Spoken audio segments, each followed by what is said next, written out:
Nabi SAW mengajarkan kepada kita saudaraku seiman agar jangan membalas kalau ada yang menghina kita. Ingat, dia sedang melakukan perbuatan dosa. Kalau anda balas juga dengan itu, berarti anda juga buat dosa. Dia dihukum dan anda juga akan dihukum. Justru seorang mukmin dianjurkan untuk tidak membalasnya. Dan biarkan Allah subhanahu wa ta'ala yang membalasnya. Dengarkan peringatan Nabi SAW dalam hadis riwayat Abu Daud dan Tirmidzi. Wa in imru'un syatamaka wa ayyaraka bima ya'lam fika, fala tu'ayyirhu bima ta'lam fihi, fa innama wabala dzalika alaihi. Kalau seandainya ada seseorang sengaja menghinamu, mencacimu, merendahkanmu, dan juga mencari-cari kesalahanmu yang dia tahu ada pada dirimu, maka jangan kau balas perbuatan tersebut dengan sesuatu yang kau tahu dari dirinya, karena sungguhnya akibat perbuatannya akan kembali kepada dia. Kalau seandainya ada orang menggibah kita, menghina, mencaci maki, lalu kita balas dengan hal yang sama, itu biasa. Semua orang bisa lakukan. Tapi Islam mengajarkan kita menjadi orang luar biasa. Justru kita tidak balas keburukan dengan keburukan.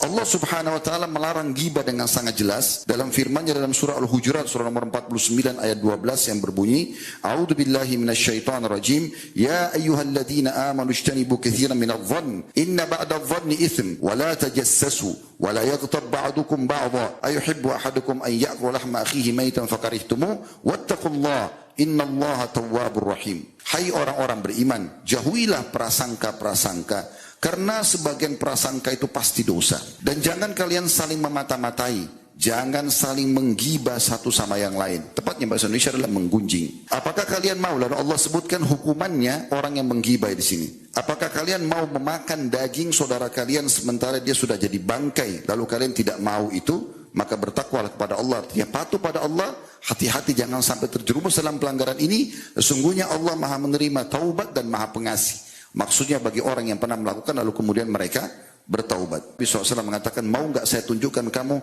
keselamatan dari semua perkara? Kau pasti akan aman. Maka kata beliau, tentu. Kata Nabi SAW sambil memegang lidah beliau, ya amsik alaika hadza. Kontrol ini darimu. Jadi ini berbahaya sekali. Karena kalau ini salah, maka akan salah semuanya. Juga sudah kita ingatkan hadis yang kata Nabi SAW, kalau anak Adam tiba di pagi hari, seluruh anggota tubuhnya mengingatkan lisan. Dan berkata, bertakwalah engkau kepada Allah terhadap kami. Karena kami hanya ikut dengan kamu. Kalau kau lurus, kami lurus. Kalau kau bengkok, maka akan bengkok. Teman-teman sekalian, rugi sekali. Dan bayangkan ini ruginya, kalau seseorang di antara kita sudah sibuk dengan amal saleh, sudah berbuat baik banyak hal, tapi subhanallah semua itu dinikmati oleh orang-orang yang telah kita ganggu dengan lisan kita. Pada hari kiamat nanti mereka akan datang dan akan menuntut. Salat kita akan diambil, puasa kita akan diambil, zikir kita akan diambil. Semua ibadah kita bisa diambil dan bisa habis. Sekarang medsos ini kalau kita tidak gunakan untuk dakwah, kita gunakan untuk apa akhirnya? Seperti kami sekarang shooting, upload di sana sini. Manfaatnya besar. Banyak umat yang dapat manfaat. Kalau kita tidak lakukan itu dengan alasan orang mengatakan sombong, ini aneh ini. Dan tidak perlu kita terpengaruh dengan orang. Pasti ada pro kontra. Bapak Ibu ambil satu kaidah penting dalam hidup ya. Sehebat apapun kita jaga nama kita, ya, kebaikan-kebaikan kita, pasti ada orang yang tidak suka. Itu udah biasa. Bukan cuma kita, nabi-nabi begitu. Nabi Muhammad SAW, nabi sudah tampan, tutur katanya santun, orangnya nabi, kaya raya raja. Tapi masih ada orang munafik yang tidak suka. Kalau masalah kita melakukan ini karena niat lillahi ta'ala untuk medsos, untuk dakwah, ya sudah. Orang mengatakan kita sombong lah, pamer lah, itu terserah dia. Yang saya pernah ingatkan juga, tidak usah terlalu berlebihan. Mau pergi ta'lim, statusnya pergi ta'lim. Foto. Pulang ta'lim atau sementara ta'lim foto lagi. Pulang ta'lim lagi. Ini akhirnya pamer. Rugi. Ya, sudah duduk sejam, 2 jam hilang ilmunya.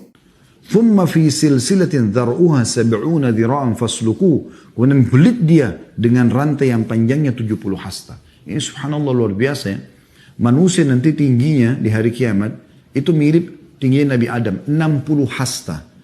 Rantai yang dibelilitkan pada tubuhnya 70 hasta. Artinya dililit dari kakinya ada lebih 5 hasta, dililit di badannya sampai 60 hasta, ada 5 hasta lagi lebih di kepalanya. Artinya dia akan dililit dengan rantai yang sangat besar, tidak ada celah tubuhnya, sudah dibelenggu tangannya sampai ke ya, lehernya, dililit lagi dengan rantai tersebut. Anda bisa bayangkan bagaimana luar biasa itu. Apa sebabnya ya Allah? Kenapa mereka dihukum begini? Allah mengatakan dalam ayat 33-nya, "Innahu kana la yu'minu billahil azim." Karena dulu dia tidak beriman kepada Allah yang Maha Besar. Diingatkan Allah berfirman, Allah melarang, Allah perintahkan. Apa itu? Ya. Kamu masuk surga aja sendiri.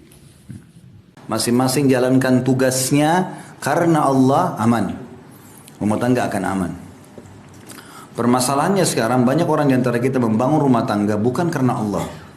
Saya ulangi lagi apa yang saya jelaskan di awal bab nikah ini. Kalau ada yang hadir di sini dan yang ikuti ceramah kita, niatnya menikah karena disuruh oleh orang tua, karena nggak enak sama teman-teman sudah menikah semua, karena terlanjur jatuh cinta atau jatuh hati, jadi apalah ya bahasanya, ya. Kemudian atau mungkin karena faktor ekonomi, atau karena apa selain dari faktor agama, buang jauh-jauh sekarang. Di ruangan ini buang, niatin tidak ada. Saya nikah ini ibadah karena Allah. Kalau ada orang pergi haji karena mau beli barang, hajinya nanti bisa tidak sah. Karena haji karena Allah bukan beli barang. Beli oleh-oleh itu nomor ke-30. Ya. Jadi harus ibadah niatnya. Bukan karena yang lainnya. Antum mau jual motor, mau jual mobil. Ini mobil atau motor pernah tabrakan enggak? Pernah. Di bagian depan sebelah kanan. Tapi saya sudah masukin bengkel, silakan dicek. Jujur, transparan. Oh enggak pernah tabrakan. Padahal sudah 7 kali tabrakan. Jujur dan transparan diberkahi. Walaupun uangnya sedikit, jadi berkah uang itu. Walaupun produk yang dibeli bekas, jadi berkah. Sebaliknya, kata Nabi SAW, jika menyembunyikan dan berdusta, maka dihapuskan keberkahan jual belinya.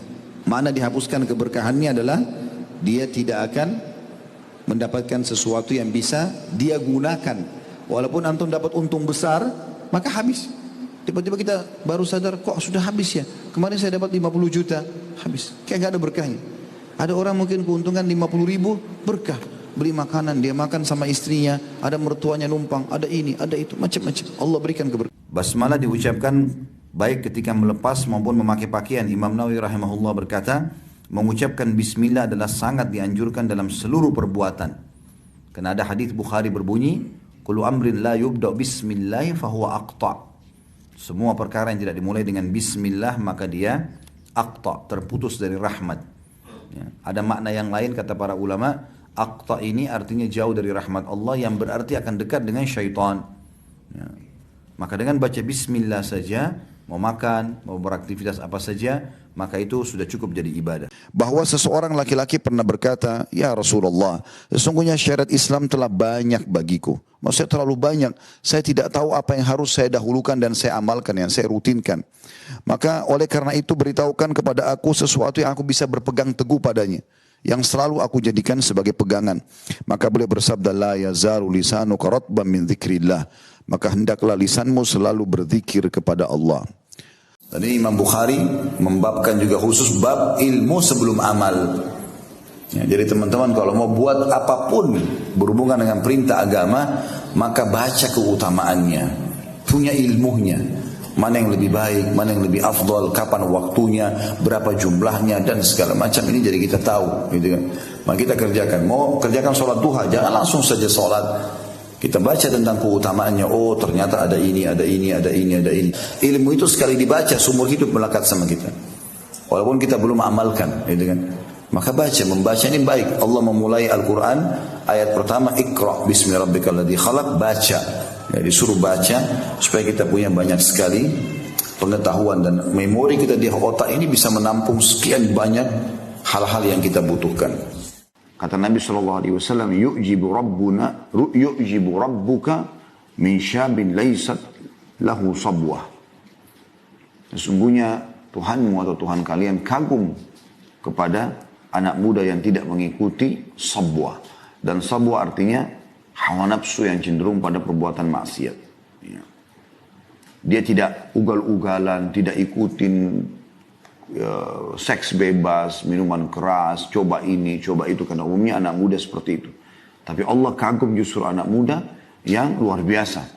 Mereka justru di masa mudanya hafal Al-Quran, di masa mudanya mereka sholat malam, di masa mudanya mereka bakti sama orang tua. Maka ini juga ada kalimat kagum, yu'jib. Seperti itulah. Sunnah Rasulullah SAW. Ikuti sunnah-sunnah Nabi SAW. Ya, ini harus dinukil untuk kita. Selalu ajarkan teman-teman, Rasulullah bersabda, selalu begitu. Dan biasakan selalu bilang sallallahu alaihi wasallam. Yang jelas teman-teman, Rasulullah SAW adalah sebaik-baik pendidik. Kata Nabi SAW, kullu ummati yadkhuluna jannata illa man aba. Semua umatku bisa masuk surga kecuali yang menolak. Qila wa man ya'ba ya Rasulullah. Siapa yang menolak untuk masuk surga ya Rasulullah? Qala man ata'ani dakhala jannah. Siapa yang mengikutiku pasti masuk surga. Wa man asani faqad aba. Dan siapa yang bermaksiat kepadaku tidak mau ikut petunjukku, maka dia telah menolak. Dan hadits ini diriwayatkan oleh Bukhari. Kalau di kantor antum sebagai pegawai, ini tergantung akad. Kalau akadnya memang kantor akan memberikan makan siang misalnya, maka itu wajib, itu hak antum.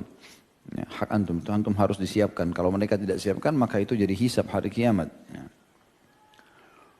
Juga masuk dalam masalah tidak boleh bebankan pekerjaan di atas kemampuan adalah memaksakan bekerja lembur tapi dia tidak bisa misalnya. Atau memaksakan masuk di hari libur padahal dia tidak bisa.